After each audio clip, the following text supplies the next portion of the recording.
Nations Unies depuis lors nag gis nga ni jur na ay coow yu bëree bëri gis na ne itam ay réaction yu bëri yoo nga xamante ni si bokk na ci le parti au pouvoir le premier ministre dem na ba Addis Abeba laaj ko mu ne le président yooyu ci yàbbi ci en plus nee nañ fi Macky Sall bind na lettre ñi nga xamante ni si moo nekk le président de la République déjà am na sax benn note boo nga xamante ni si moom le ministre des affaires étrangères di ñëw na ci mais bala ñu ciy ñëw Abou damaa bëgg sa réaction justement ci li nga xam ne moo nekk une éventuelle candidature de Macky Sall aux Nations Unies vu que ni déposé nañ ko moom na nekk le président en exercice de l'Union africaine mu nekk le président bu Burundi moo ko rek daal di déposé loolee itam état bu Sénégal Yacine Fall bi nekk ministre de l'intérieur bi nekk ministre des affaires étrangères li waxoon mooy que loolu kenn xalaatu ko Macky Sall di dem Nations Unies tey déposé nañ candidature bi alors Abou est-ce que nekk loo xamante justement doon nga ko xaar vu que depuis loolu ñu ngi xaar la réaction du Sénégal mais déggaguñ ko ci. ñu ngi xaar. la réaction du Sénégal ci li nga xamante ni si moom moo nekk day soutenir Macky Sall ou du ko soutenir mais il paraît que ñi nga xamante ni si moom moo nekk Union africaine ñoom ñoo boot la candidature de Macky Sall pour yóbbu ko Nations Unies. Non, c'est que foofu je rectifie. Que la communication que les journalistes les chroniqueurs dañu ciy juum. Les Sénégalais sont des Africains. Le Sénégal est dans l'Afrique. Afrique moo porté candidature l'ancien président de la République du Sénégal. Les pastéfiens sont pas les Sénégalais. Ah oui? Bu doon Sénégal yu doon? Non, sont pas les Sénégalais laa wax. Dégg nga ma? Bu baax. Le Sénégal est dans l'Afrique. Siégeant dans l'Union africaine, acceptant le président Burundi comme président de l'Union, c'est l'Union africaine qui porte la candidature de l'ancien président de l'Union africaine, ancien président du Sénégal.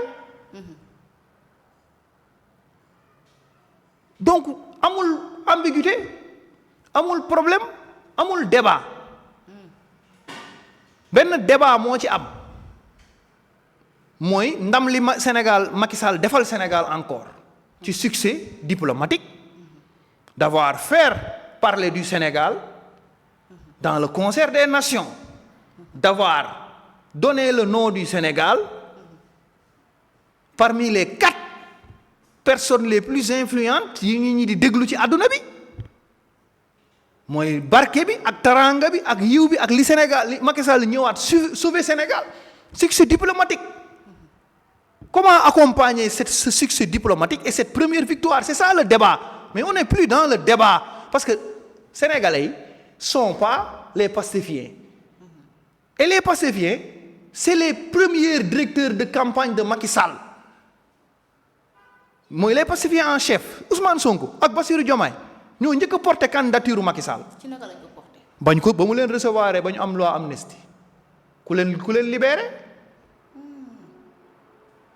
ñoom bañ ko defee dafa yàgg de ñun ñoo ci nekk léegi nag ñoom ndax am nañ courage ak fit pour jàkkaarloog seeni nit wax leen dëgg ne leen Macky Sall moo ñu libéré Macky Sall moo ñu may loi amnistie loolu c'est entre eux buñ ñu ci boole. foofu la gars yi di juumee parce que candidature bi validation candidature bi ba Ousmane Sonko ak Bassirou Diomaye ñenn ñi nee nañ Ousmane na njëkk a commencé waxtaan Bassirou Diomaye après la ci dabu mais ñoom ñaar ñoo àndandoo dem kër Marème Faye Sall waxtaan ñenn ñi nee nañu naan nañ fa bisaab ñenn mais comme man fekkeewu ma ko woon xaw ma ko du ma wax ci biir waaye seen chef de cabinet bi ñu wàccee moom nee na ñoo àndoon. ñu jóge ca loolu avant élection la jóge sa loolu ci biir élection ñu ñëw nañu Macky Sall moo baax Amadou Ba moo bon boobu lañ soutenir candidature Macky Sall en pleine campagne. En pleine campagne la ñu Bassirou Diomaye ne xamoo leen Amadou Ba mais ñun ñu doon liggéey moom ñoo ko xam si la ñu Ousmane Sonko nañ juróom-ñaari poñ lañ waxtaan ñeent yi d'accord nañu si ñett yi d'accorduñu si waa ñeent yi ñu d'accord. ñeent yi ñu d'accord dugal leen fa union af candidat bi parce que lan moo tax Bassirou Diomaye ne dew ma Congo ka waxtaani woon ba ka waxante woon ak ñoom ci affaire candidature bi moom lañ ne demal Addis Abeba. ka dem réunion Bassirou Diomaye fekkeewul moom nee na bi ñu desee juróom-ñetti fan 6 jours lañ koy doog a dugal ci waxtaan bi Bien sûr. Bassirou Diomaye nee na moom bi mu nekkee Cap Manuel bi mu desee 6 jours ñu génn lay doog a toog ak Ousmane Sonko te du woon candidat wu Ousmane Sonko Bassirou Diomaye candidat yàlla la ak Adji Sarr ak candidat wu coono gi mu dajoon mooy li mu jëloon layal Ousmane Sonko ci biñ ko njëkk a accusé ci Maïmouna Ndour Faye ak li mu bàyyi woon boppam ne na Ousmane jiite parti bi parce que moom moo nekk ci syndicat bi moo gën a siiw bi ñuy sos parti bi ak la mu attaqué woon magistrat yi bi ñu jàppee Ousmane Sonko ba ñu tëj ko ci ba fàtte ko ci kaso bi ak la mu ne woon Amadou Sall dama bëgg waxtaan ak sa papa pour mu am jàmm ak Ousmane Sonko lii la yàlla fay Bassirou Diomaye beneen bi lii ñu tooñ Adji Sarr yàlla di fayul séeréer tombeek mu nekk candidat séeréer beneen bi nag mu nekk candidat bu yàlla falal boppam parce que c'est pas Pastef parce que Ousmane Sonko bu dugalul woon bu ñu amul woon duñ dem élection parce que ku tuur yalwaan bi ku këpp seen liggéey Ousmane Sonko moo jël seen liggéey yóbbu ko ba hôpitalu Sweet Beauté mu faju ba pare bàyyi ko foofu saagu candidature bi mu bàyyi ko foofu mu jógewaat foofu toog conférence de presse di wax jëlaat seen saagu candidature song si Mame Mbaye Niang song attaqué ko diffamation mu bàyyiwaat fa seen saagu candidature kan moo leen tooñ waa Pastef Bassirou Diomaye des fee di numéro 2 parti bi légal secrétaire général bi xeex ci daj ci lu ne ñu tëj ko mais ñu def ko candidat mu jàll. C'était évident aussi. waaw mais c'était évident dañu bëgg a dissoudre élection yi dañu bëgg a tas élection yi ñëpp bokk si la Ousmane Sonko bokkoon logique boobu la nekkoon mais conseil constitutionnel ne non on a un état on a une république il faut que mu am élection lii moo dugal Bassirou Diomaye kon c'est pas comme li ñu naan moo la fal moo la joxoñ moo la déedéet bu mu doon fal boppam lay fal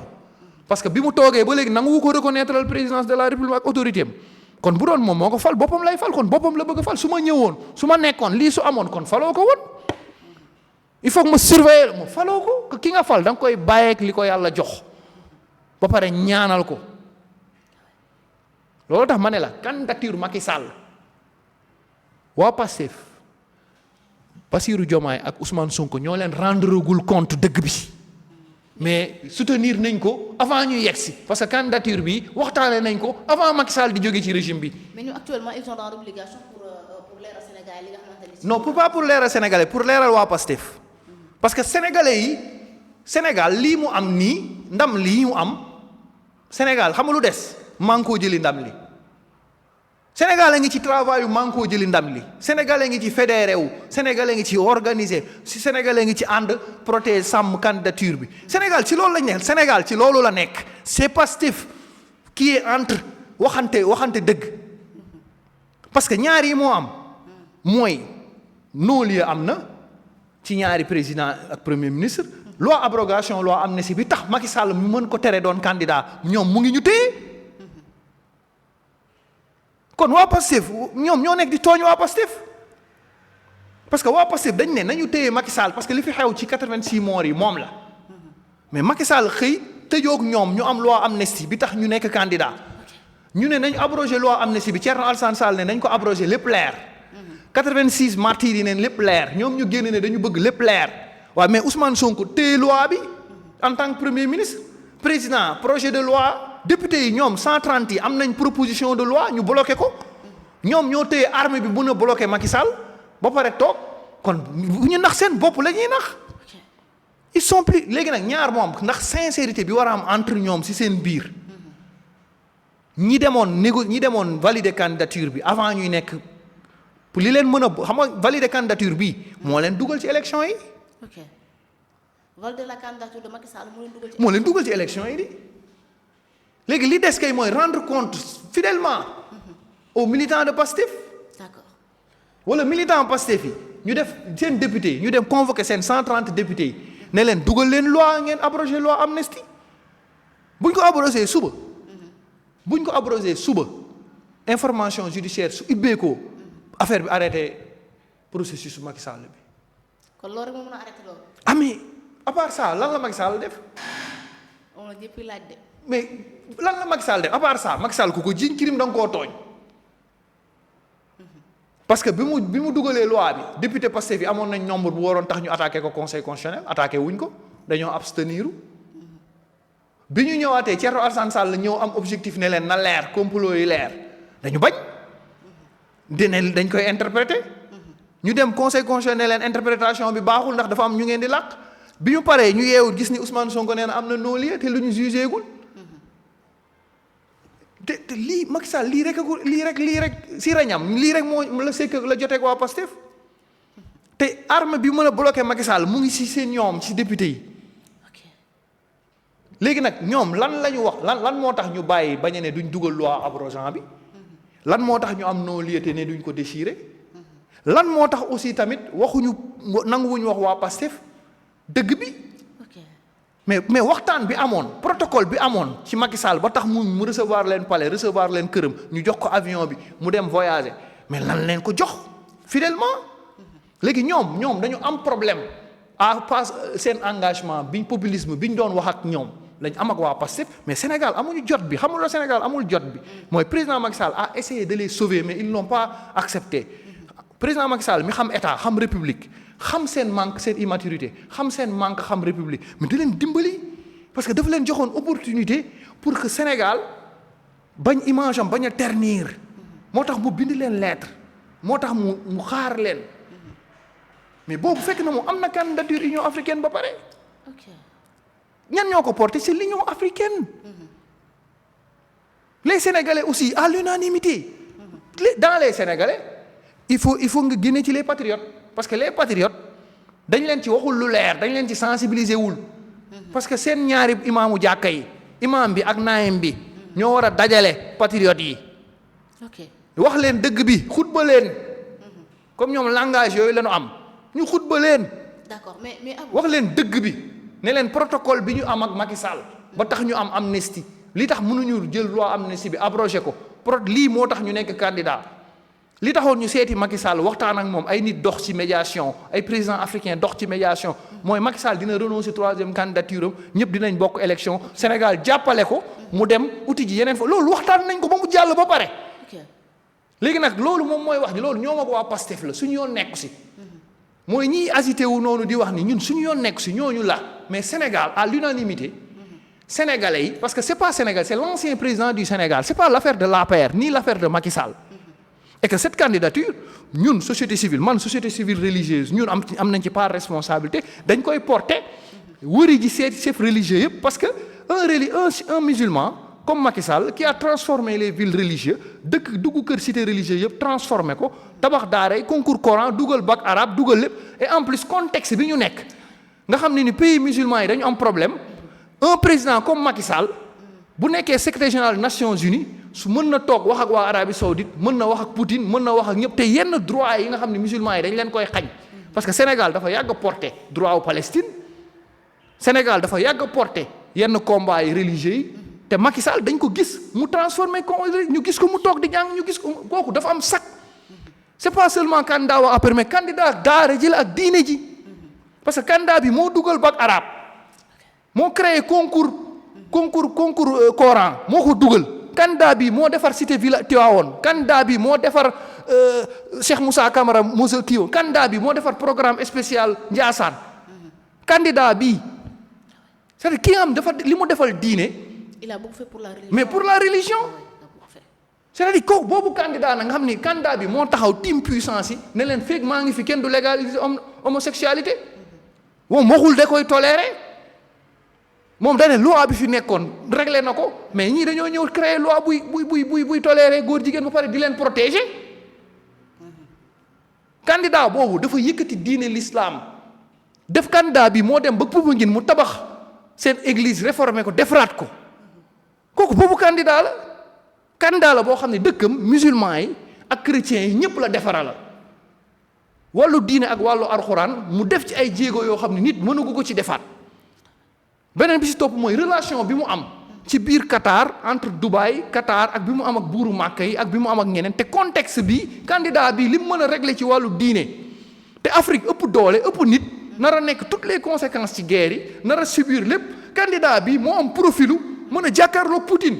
candidat bi moo am profitu mën a dugg Màkka wax ak buur bi te du ne ko yaay kan candidat bi moo mën a dem Qatar wax ak buur bi te du ne ko yow yaay kan. mais au-delà de l'aspect religieux aussi l'aspect économique ak li nga moo nekk wàllu climat bi yu mel noonu aussi am na ci benn partie bu yaatu ci liggéeyam. waaw mais dama la xam nga nit da ngay seet yow li gën ci yow mooy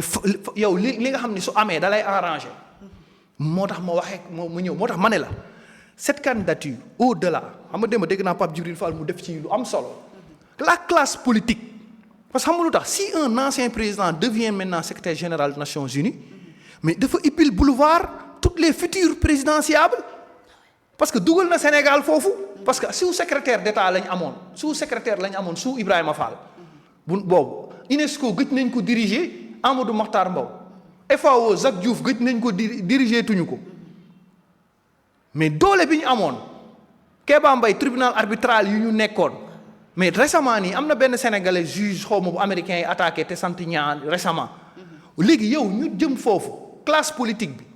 nga xam ne suñu paree en général ay fonctionnaires internationaux lañ daan doon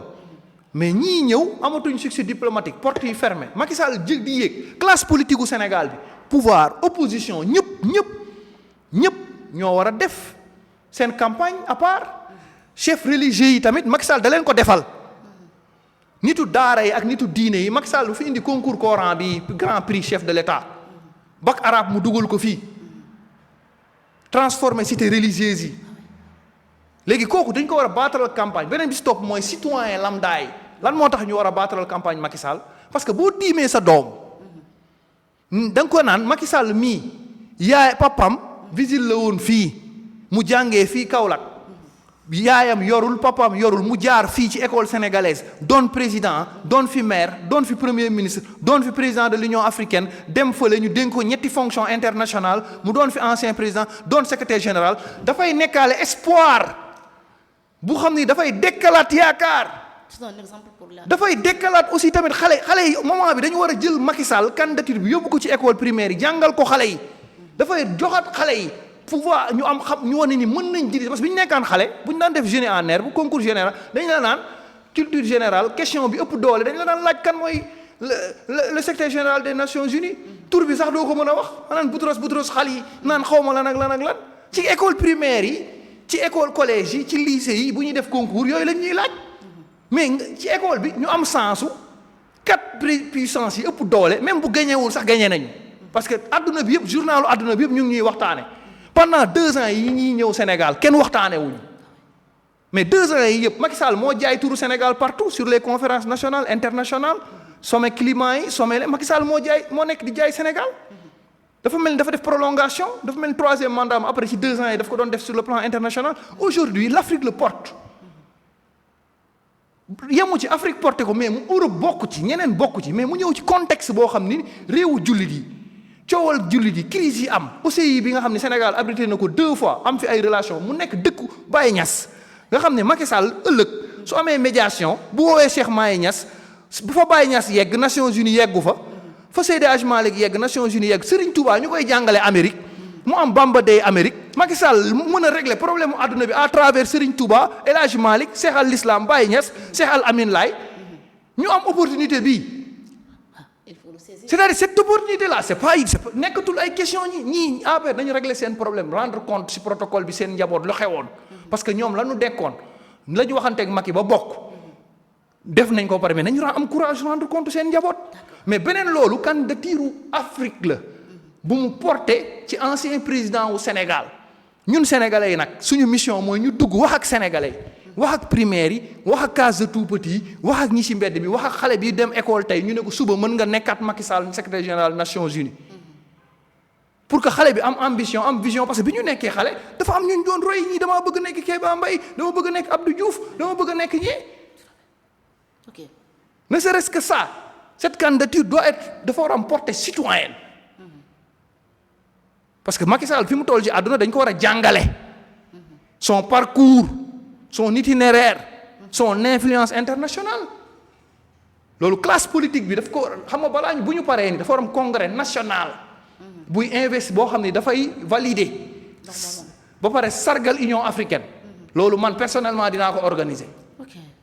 danaa ci dox wax ci seeti ji si ñëpp ñu dajale Sénégal yëpp kilifa diine yi kilifa aada yi kilifa institution yi ñëpp ñu daje sargal Afrique ci taranga boobu mu defal président Macky Sall porté ko c'est une excellente idée. loolu man dinañ ko def bu ko deful tamit religieux yëpp maa ngi leen ciy woo fi Macky Sall yegg si li mu def ci programme na modernisation cité religieuse benn président defu ko fi Senghor moo ci chrétiens yi la bokkoon mais defarul boppam ngir réfectionné wu fi ay église mais Abdou Diouf fii la nekkoon jege na Baye Laat jege na Cheikh Tidiane Ablaye Wade jaar na fi taalibe Serigne Saliou la woon mais Macky Sall moo ñëw defar cité religieuse yëpp defar Ila Touba def transformé cité religieuse Tivaouane defar maison des hôtes def ko Ndiassane def ko feneen évacuer ay xalif généraux ñu dem fayi ji leen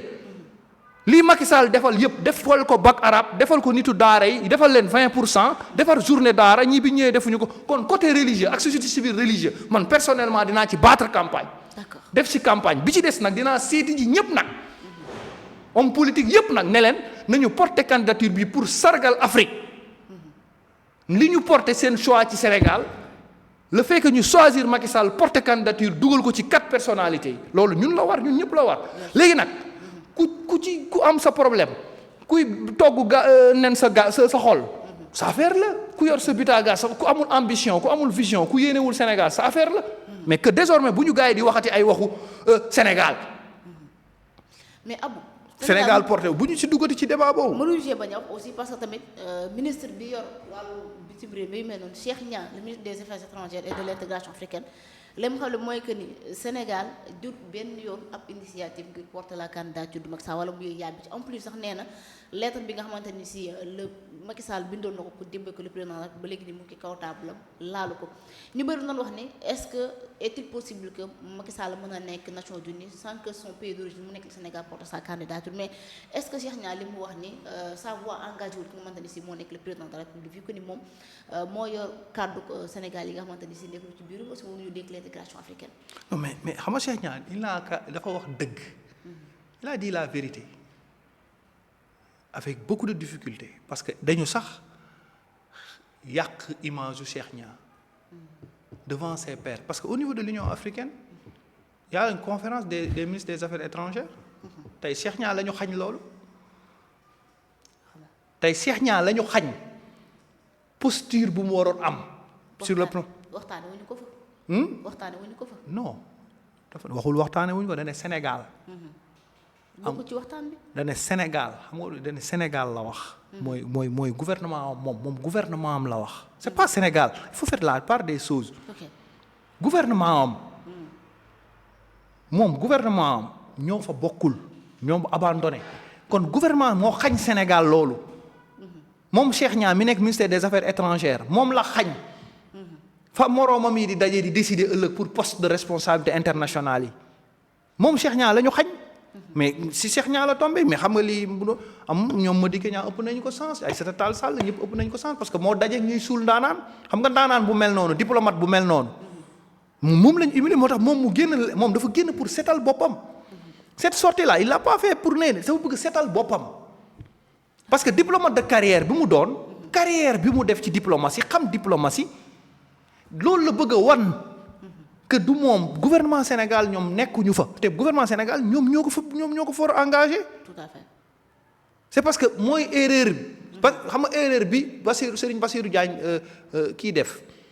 l'ancien ministre garde des Sceaux de la justice. comme nu mu tudd Ousmane Diagne. Ousmane Diagne c'est un juriste. droit magistrat. bi mu ñëwee la suul ndaana bi mu yegsee lañ ko jàpp di ko image am commencé yi dossiers yi yëpp fekk ko fi ba mu taxaw ne leen justice du. mais tey c'est Yacine Fall bi mu nekkee ministère des affaires étrangères 1 an la Sénégal bokkul fenn gañewul leen perte tous les succès diplomatiques. ñu jëli Cheikh Niang. mais Cheikh Niang bi muy accepté li waroon xam lii Cheikh Niang la ñu wàññi doole Cheikh Niang la ñu tuuti. parce que au niveau de l'Union africaine. comme CEDEAO balaa président yi di yegg si dafa am lu ñuy wax conférence des ministères des affaires étrangères bu amee poste bu ñu war a xëccoo wala lu ñu war a lijjanti foofu lañ koy waxtaanee. tout à fait. état ba fa absenté loo ministre affaires étrangères moo xañ état parce que da ngay xool su bi Macky Sall di nekk Union africaine nga xool poste yi CEDEAO Fatou Sow Sarr am na lu mu fa di parce que boobu président bi ci ni mu nekkee foofu moo koy permettre ay candidats fonctionnaires parce que Pastef amul ay fonctionnaires international benn fonctionnaire affaires étrangères ministère de souveraineté musóor international Aïssata Tall Sall bi nga xam ne musóoram moo doon nekk régler diplomatie Sénégal waxuma jëmm ji mais musóor bi rek moo doon régler problème yi musóor diplomatique plus royal sans parler de son parcours les gens rek utiliser même image am ak musóoram rek di ko ci invité ndax élégance waxuma la ci xam-xam bi mu yóbbu baar bi élevé ko ba ci kaw nga indi benn caq bu kenn xamul fu mu jógee nga indi ko remplacer ko mais léegi kooku nga remplacer deux ans ba pare ak quand tu me parles tout à l'heure que Sénégal amu ci la diplomatie sénégalaise est incapable de sortir des prisonniers au Maroc puis qu'est-ce que dama lay lan la diplomatie bi def ci diggante bi li xew nii récemment nii cette diplomatie mënul régler lii 18 supporters et tu me dis que am na influence bu mu war a mën a def fële. ñoom loolu lañ yaakaar. lan lañ yaakaar. dañoo jàppoon ni fekk ñu ëpp ci Pastef wala seen leader dañoo jàpp ni fekk Sénégal jàppul Macky Sall Macky mënta dem aux Nations Unies. parce que xamuñu diplomatie ay cancre du ñu ay cadre fu ñu jëlee Cheikh Niang dafa bokkoon Pastef amuñu ay diplomate amuñu ay parti bu am xam-xam xamuñu diplomatie xamuñu relation internationale lii si seen ignorance la c'est par ignorance qu'il parlait de ça parce que tey boo demee au niveau de FDR quand bu ñuy réunion sur la table il y a combien d'anciens premiers ministres il y a combien de ministres d'État mais boo demal fële Pastef xoolal le gouvernement de Pastef régime mu Pastef nga xool gouvernement moo tax ñu war a respecter waa Diomaye président li fa baax yëpp Diomaye président la bokk le ministre de l'éducation fu mu jógee fu mu bokk Diomaye président le ministère bi environnement fu mu bokk du Diomaye président Abdourahmane Diouf bi mu nekkee ministère de l'enseignement supérieur ba mu fa jógee yóbbu fa cadre Pastef problème amu fa waaw léegi Augustin Tine kële Jean-Baptiste Tine bokkul woon Pastef bi mu nekkee ministre de l'intérieur bi ñu ko fa jëlee indi Bamba Cissé indi wuñ problème ordre ak problème cocktail molotov ñaar ñi jóge Yacine Fall bi ñu ko yóbbee affaires étrangères te mooy responsable Pastef affaires étrangères 1 an doxul ñu perte succès diplomatique yëpp am tous les problèmes léegi jëlee ñoo ñëpp Pastef lañ bokk nga jël Abdourahmane Diouf bokkul Diomaye président la bokk résultat nga jëlee ko fii mu yóbbu ko fële environnement bi gën a tàq Déthié Fall mi ñëw récemment jël infrastructure yi fu mu bokk du partem la yoroon après demaata limal ministres yi dox yi fonctionné da nga koy jël rek ba ci César sécurité alimentaire Marème Soda Ndiaye mi ko yor déggoo fa benn coow parce que elle est plus compétente même que ministre de la solidarité kooku bu ñu ko joxoon ministère de la famille ak solidarité mu liggéey ko ci 1 an parce que jiboka bu jigéen la ci jeunesse Diomaye président la bokk man xam naa ko ci ay compétences tey bi ñu ko yóbbee conseil de sécurité alimentaire poste boobu kenn da koo xamoon sénégalais yi commencé ko di ko découvrir te mu ngi koy gérer te coow jubul déggoo fa benn coow déggoo ko mu def benn propagande wala benn bruit parce que bokk fa ci Diomaye président la bokkoon après nga lim direction yi limal ma ministère yi. D'accord. léegi ñooñu nga xam ne ni ñi nga xam ne ni formation Abdou Diouf lañ jógee Abdoulaye Wade la ñu jógee ñi nga xam ne ci Macky Sall lañ jógee ñëw ci ñoom mais ñooñu ñoo nekk ci gouvernement boobu di def résultat di exister léegi ñooñu ñi Pastef purement et simplement lan la Pastef am Bara Ndiaye Fadilou Keïta des DG ambulants là des DG de République mais ñooñu xoolal ñooñu dañ xam diplomatie am na ku ñu nommé Fès mooy xaw ma Khoureychi mu ne daf ko jaawale woon ak Fès bi ñuy aj bi suñu Cheikhu Tidiane xamul woon sax ndax Fès existé na biñ ko koy kii nga ne ma nii consul Maroc biñ fa nekk jarbaatu maam Abdou ñii biñ ñëwee wàccee consul yi problème Maroc bi mu amee te koo xam dañ ko bëggoon ba biñ koy wàccee dañ parce que jarbaatu maam Abdou la yow ñi xamul diplomatie Cheikh Niang premier discours bi mu def à l'Assemblée nationale bi ñu koy kii bu mu ñëwee il a rendu hommage à toutes les j'ai travaillé avec tel Aïssata Tall Sall sur cette tribune du Thiam mais Cheikh Niang bii nii ligne il est très inconfortable et je le conseille de quitter et de démissionner parce que xam nga lu tax li dal kii moo koy dal Ousmane Diagne ci carrière am passage bi mu jaar Pastef Abdourahmane Diouf ñaan la am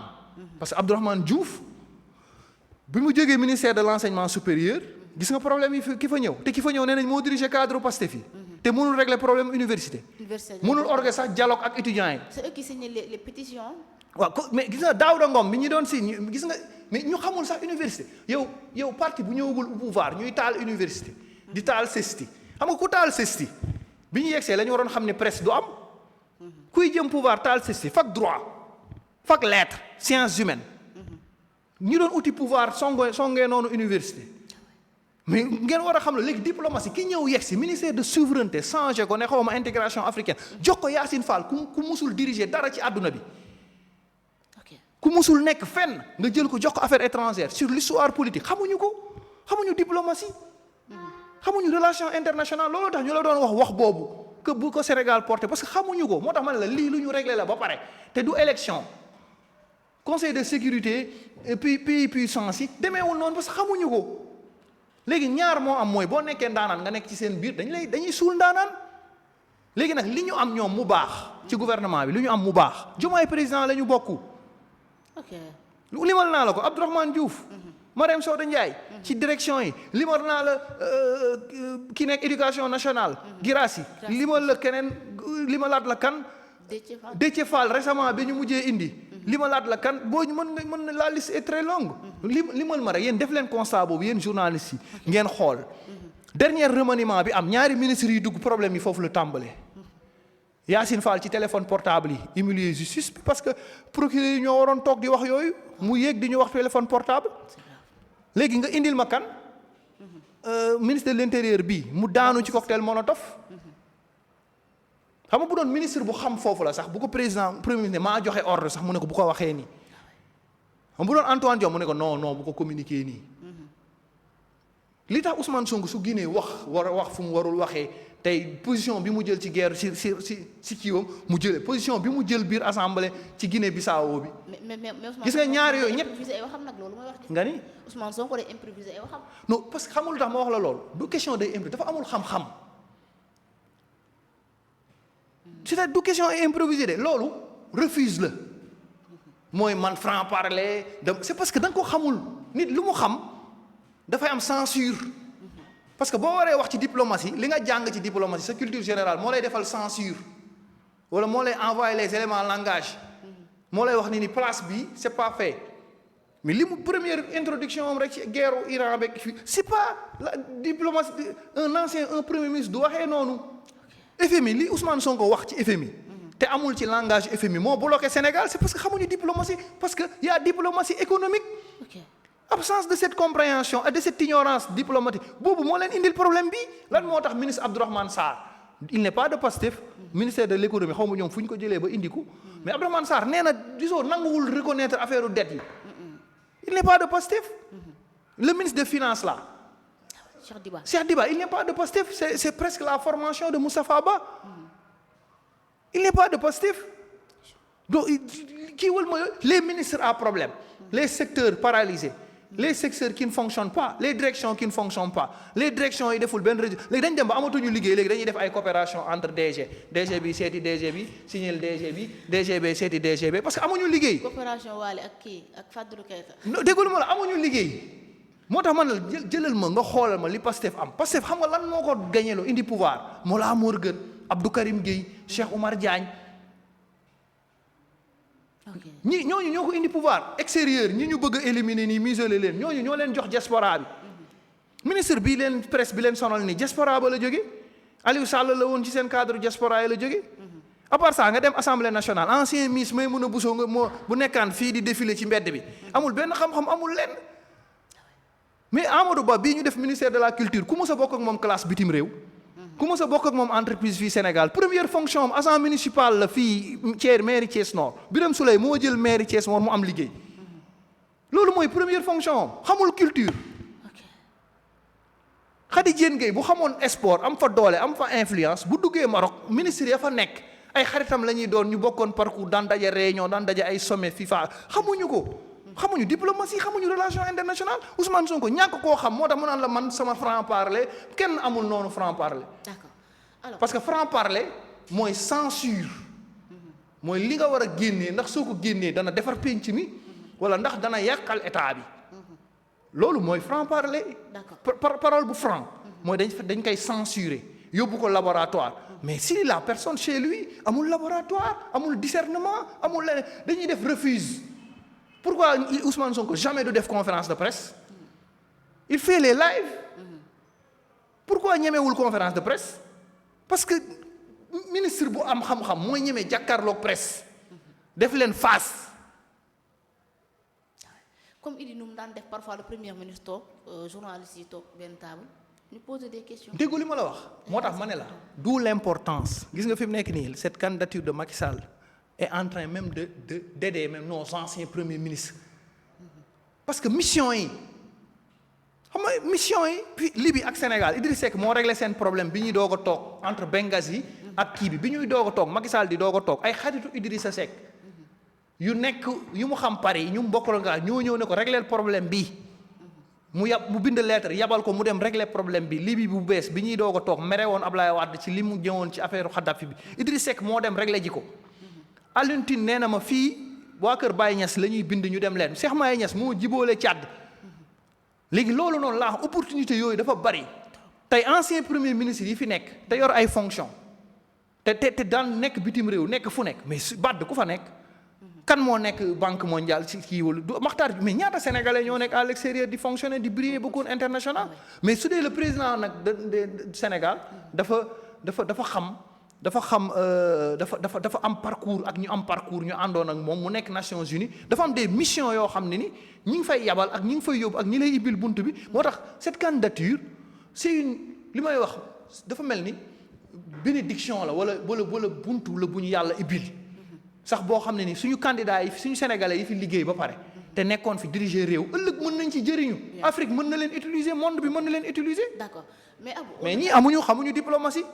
amuñu relation internationale amuñu xam-xam bu leen di juger te Cheikh Niang li mu la wax dafay leeral ni en tant que diplomate